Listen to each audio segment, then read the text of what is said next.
Masak apa hari ini bun? Hai bun, assalamualaikum. Pagi ini anakku minta dibikinin chicken katsu bun, tapi aku nggak punya tepung rotinya. Ya sudah seadanya dia bun. Aku pakai tepung serbaguna, terus aku kasih telur satu, tinggal diaduk-aduk rata seperti ini sampai semuanya teraduk rata dan mencair seperti ini ya bun. Tidak ada gumpalan-gumpalan tepung ya kan.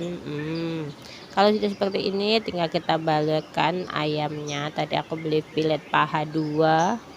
Lalu kalau sudah kita mau diamkan sama 30 menit, kalau sudah 30 menit tinggal kita balurkan lagi ke tepung serbaguna yang kering. Karena nggak punya tepung roti ya sudah nggak usah pakai ya bun, tinggal digoreng di minyak yang panas dengan api yang sangat kecil ya bun, biar matang ke dalam.